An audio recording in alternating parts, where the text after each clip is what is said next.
Isang mapagpalang araw sa mga ginigiliw naming mag-aaral ng ika-9 na baitang. Ito ang inyong paaralang panghimpapawid sa Filipino. Ako ay natutuwa na makasama kayo sa ating pag-aaral sa pamamagitan ng teleradyo. Naririto ako upang gabayan kayo sa paglalakbay na ito. Ako ang inyong guro, Ma'am Cherry Joy T. Papa mula sa Cauayan City National High School, Main Campus. Bago natin simulan ng ating aralin, ay siguraduhin nagawa nyo na ang mga sumusunod. Una, kayo ay nasa maayos at komportableng lugar na nakapakikinig ng ating broadcast. Pangalawa, kayo ay nakakain na upang lubusang maunawaan ang inyong aralin ngayong araw. At ikatlo, nakahanda na ang inyong Filipino module, ballpen at kwaderno. Ngayon, natitiyak ko na handa na kayo, kaya't magsimula na tayo. Noong nakaraang sesyon, tinalakay natin ang isang kwento na pinamagatang 6 na Sabado ng Beyblade. Alam kong nag-iwan ito ng kakintalan sa inyong puso't isipan. Naalala mo ba kung bakit ito pinamagatang 6 na Sabado ng Beyblade? At ano kayang uri ng teksto ang binasa nating kwento? Muli natin itong balikan. Ang maikling kwento ay pinamagatang 6 na Sabado ng Beyblade dahil sumasalamin ito sa pagiging bata na may malalang sakit. Sa bawat Sabado ay may mga pangyayaring naganap sa kanyang buhay. Ang kwentong 6 na Sabado ng Beyblade naman ay isang uri ng kwentong makabanghay na nakatuon sa pagkakabuo ng mga pangyayari. Mahalagang matukoy ang pagkakasunod-sunod ng mga pangyayari at ang estilo na ginamit ng may akda. Ang kwentong makabanghay ay nagbibigay diin sa banghay o maayos na daloy ng mga pangyayari. Ngayon, galugarin naman natin ang isang teksto na halaw sa Taare Zameen Par o Every Child is Special, isang Bollywood film sa India at isinulat sa Filipino ni Julieta U. Rivera. Bahagi ng aralin ang pag-uugnay sa sariling damdamin, inihayag ng mga teksto.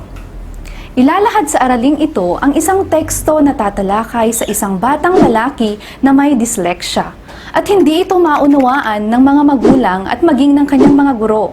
Makikita sa aralin kung papaano ang isang batang may dyslexia ay may natatanging talento.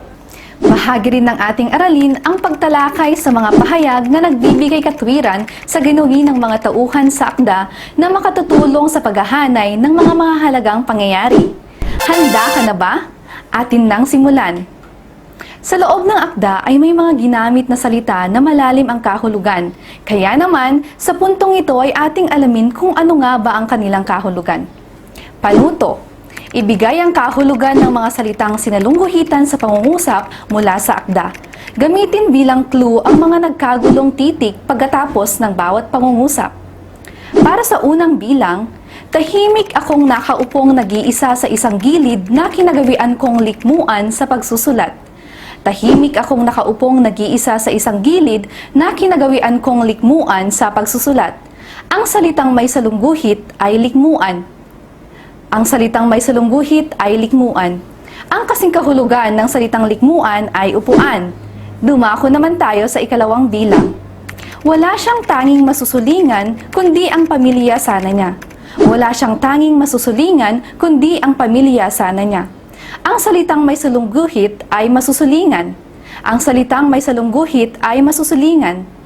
Ang kasing kahulugan ng salitang masusulingan ay kanlungan. Ang kasing kahulugan ng salitang masusulingan ay kanlungan. Ngayon, dumako naman tayo sa ikatlong bilang. Bawat isa ay may pagkakabukod-tanging katangian. Bawat isa ay may pagkakabukod-tanging katangian. Ang salitang may salungguhit ay pagkakabukod-tangi. Ang salitang may salungguhit ay pagkakabukod-tangi. Ang kasing kahulugan ng salitang pagkakabukod-tangi ay espesyal.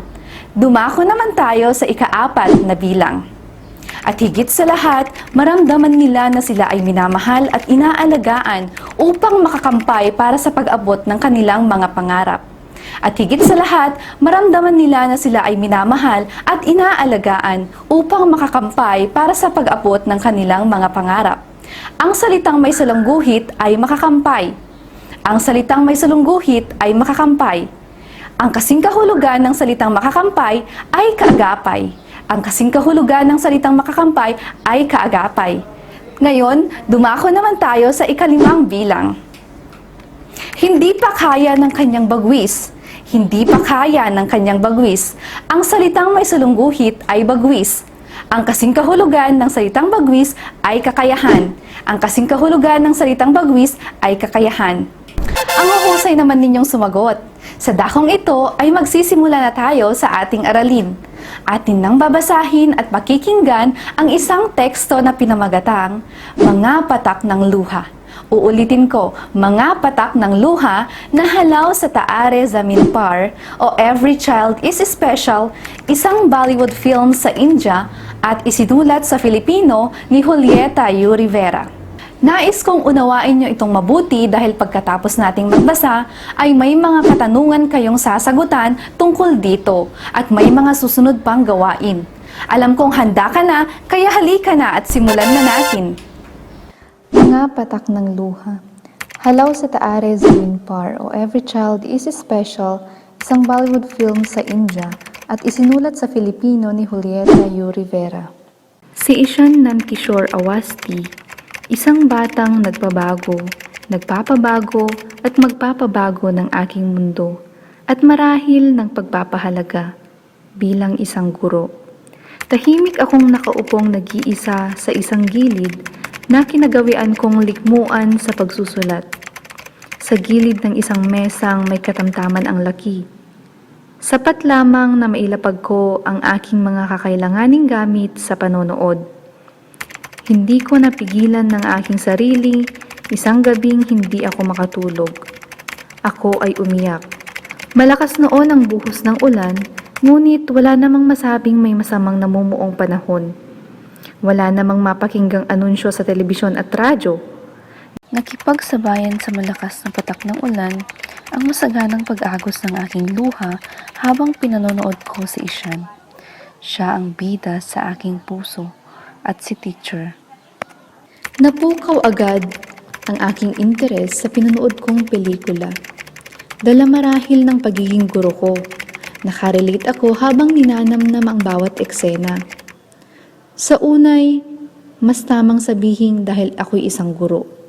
Tama, isa akong guro at isa rin akong magulang. Isang batang may sakit na dyslexia si Ishan.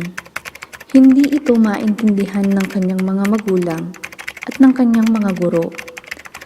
Palagi siyang nakatatanggap ng parusa, pinapalo, sinasabihan ng masasakit, tamad, bobo, tanga, walang alam, idiot. Wala siyang tanging masusulingan kundi ang pamilya sana niya. Subalit siya'y inilayo, itinira sa dormitoryo ng paaralan. Kahit na matindi ang pagtutol ni Ishan, wala siyang magawa. Siya'y mahina pa, hindi pa kaya ng kanyang bagwis. Wala pa siyang sapat na lakas upang tumutol sa kagustuhan ng kanyang ama. Maging ang kanyang ina ay walang magawa. Kapag sinabi ng kanyang ama, nagiging sunod-sunuran din siya. May angking talino si Ishan.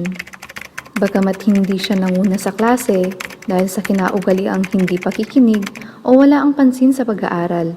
Sadyang mabagal ang kanyang pag-unlad sa pagbabasa at pagsusulat.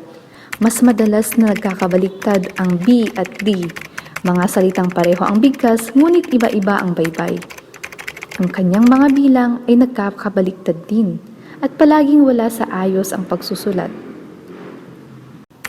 Salamat sa pagdating ng bagong guro, si Ramshankar Nikum Sir. Nakaunawa, nagpahalaga, nagmahal, at nagbahagi. Hanggang si Ishan ay natuto. Sadyang napakahusay ni Ishan sa pagguhit. Siya ang itinanghal na pinakamahusay na artist sa buong paaralan ng New Era High School. Ito ang nagpabago ng kanyang kapalaran. Nagpabago ng pagtingin ng kanyang mga magulang. Nagpabago ng sistema ng iba pang guro. At marahil, nagpabago sa aking pagpapahalaga bilang isang guro. Iba-iba ang batang ating tinuturuan. Lahat sila may iba't ibang katangian at kakayanan. Iba ang isa sa isa. Bawat isa ay may pagkabukod tangi. Ang katangian ng isa ay hindi katangian ng isa. Ang kaya ng iba ay hindi kaya ng isa. Hanapin lang natin kung ano ang mayroon sa kanila. Iyon ang ating pagyamanin. At higit sa lahat, maramdaman nila na sila ay minamahal at inaalagaan upang makakampay para sa pag-abot ng kanilang mga pangarap. Buhat sa pagkakatalungko ko sa aking likmuan, habang marahil ay namumugto na ang aking dalawang mata. Hinanap ko ang aking sarili sa gurong aking pinanood. Kinapako ang aking puso. Pinakiramdaman ko ang aking sarili. Larawan din ba ako ng gurong ito? Nakikita ko ba ang aking sarili sa kanya? Nahirapan akong sumagot. Nahihiya ako sa aking sarili. Pinayapa ko ang aking kalooban. Sinabi ko sa aking sarili na iyon ay isa lamang panoorin. Ngunit isang bahagi ng utak ko ang sumigaw. Panoorin nga ngunit nangyayari sa tunay na karanasan ng tao. Hinayaan kong umagos ang luha ko. At nang sumunod na mga sandali, sinagot ko rin ang aking tanong. Ang guro ba ay aking kalarawan sa silid-aralan? Sa labas ng silid? Ang sagot, oo sa ilang anggulo, pero hindi sa maraming aspeto. Dahil tayo ay may kanya-kanyang pagkabukod tangi. Bawat bata ay may estilo ng pagkatuto, may kanya-kanyang katangian at kakayahan. Isang bagay lang ang nasisiguro ko. Number 1 si Ishan sa puso ko. Una sa lahat ang mga estudyante ko. Nagustuhan nyo ba ang nabasa o napakinggan ninyong teksto? Batid kong naunawaan nyo itong mabuti, kung kaya ay magpatuloy pa tayo. Naririto na ang mga katanungan tungkol dito. Para sa unang tanong, tama ba ang ginawa ng magulang ni Ishan, maging ng kanyang mga guro, na hindi siya unawain sa kanyang kahinaan bilang mag-aaral? Pangalawa, makatwiran ba ang pagpaparusang ginawa ng kanyang mga guro? Ikatlo, tama ba ang desisyon ng kanyang pamilya na siya ay ilipat ng paaralan? Ikaapat, sapat na bang sabihin ng kanyang mga magulang na hindi nila sinasadya ang mga pangyayari? Para sa panglimang tanong, sa iyong palagay, makatarungan ba ang ginawa ng gurong si Ramshankar Nikumsir para mapanumbalik ang hilig ni Ishan sa pagguhit? Ngayon, upang masagutan ang katanungan ng may paninindigan at pangangatwiran, hayaan niyo munang talakayin ko ang tungkol sa pangangatwiran, ang kahulugan nito, ang layunin ng pangangatwiran, ang dahilan ng pangangatwiran at ang uri nito. Kaya't halina at makinig sa akin dahil sa mga susunod pang gawain ay magagamit natin ito sa pagsagot. Alam niyo ba na ang pangangatwiran ay isang pagpapahayag na nagbibigay ng sapat na katibayan o patunay upang ang isang panukala ay maging katanggap-tanggap o kapani-paniwala. Layunin nito na hikayatin ang mga tagapakinig na tanggapin ang kawastuhan, ang kanilang paninalig o paniniwala sa pamamagitan ng makatwirang pahayag. Sa pangangatwiran, ang katotohanan ay pinagtitibay o pinatutunayan sa pamamagitan ng mga katwiran o rason, ayon yan kay Arogante. Ito rin ay isang sining sapagkat ang paggamit ng wasto, angkop, at magandang pananalita ay makatutulong upang mahikayat na pakinggan, tanggapin, at paniwalaan ng nakikinig ang nangangatwiran. Narito ang dahilan kung bakit ang isang tao ay nangangatwiran. Una, upang mabigyang linaw ang mahalagang usapin o issue. Pangalawa, maipagtanggol ang sarili sa mali o masamang propaganda laban sa kanya. Ikatlo, makapagbahagi ng kanyang kaalaman sa ibang tao. Ikaapat, makapagpahayag ng kanyang saloobin. At panglima, mapanatili ang magandang relasyon sa kanyang kapwa. Naririto naman ang ilang pahayag na ginagamit sa pagbibigay ng opinyon o tuwing naglalahad ng katwiran. Una, kung ako ang tatanungin. Pangalawa, sa tingin ko. Pangatlo, ang aking hatol. Pang-apat, sa aking pananaw. Panglima, ang opinyon ko sa aking palagay. Narito naman ang dalawang uri ng pangangatwiran. Ang una, ito ay ang pangangatwirang pabuod o induktibo, o ang tinatawag nila sa Ingles ay ang inductive reasoning. Nagsisimula sa mga halimbawa o particular na kaisipan o katotohanan at nagtatapos sa pangkalahatang simulain o katotohanan. Ang ikalawang uri naman ay ang pangangatwirang pasaklaw o deduktibo o deductive reasoning. Sinisimulan ang pangangatwiran sa pamamagitan ng paglalahad ng pangkalahatan o masaklaw na pangyayari o katotohanan. At mula rito ay isa-isahing ilalahad ang maliliit o mga tiyak na pangyayari o katotohanan. Ngayon ay may sapat na kayong kaalaman sa pangangatwiran, ang layunin nito at kung bakit ito sinasagawa. Natitiyak kong masasagutan mo na ng may paninindigan at pangangatwiran ang mga inihandang katanungan ukol sa binasa o napakinggang teksto. Balikan natin ang mga tanong. Katwiran, paninindigan. Ang bawat isipan ng tao ay nagkakasalungatan. Ito ay marahil dahil sa mayroon tayong sariling paniniwala o pangangatwiran. Ngayon, ilahad mo ang iyong katwiran batay sa kontekstong nakapaloob sa akdang binasa. Para sa unang bilang, tama ba ang ginawa ng magulang ni Ishan maging ng kanyang mga guro na hindi siya unawain sa kanyang kahinaan bilang isang mag-aaral? Ang aking hatol ay hindi. Ito ay maling-mali dahil ang mga batang katulad ni Ishan ay kailangan ng pagmamahal, pag-aaruga, pagtanggap at lubusang pag-unawa upang matugunan ang kanyang pangangailangan sa loob ng tahanan at maging sa loob ng silid-aralan. Pangalawang tanong, makatwiran ba ang pagpaparusang ginawa ng kanyang mga guro? Para sa akin ay hindi.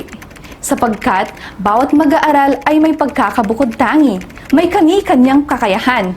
Kaya kinakailangang mag-isip ang guro ng estratehiya o teknik upang makuha ang interes at mapalabas ang taglay na kakayahan ng isang mag-aaral. Para sa ikatlong tanong, tama ba ang desisyon ng kanyang pamilya na siya ay lipat sa ibang paaralan? Sa tingin ko ay hindi ito tama. Dahil sa sitwasyon ni Ishan, ang kinakailangan niya ay ang kanyang pamilya na siyang unang tatanggap sa kanya, sa mga kahinaan niya.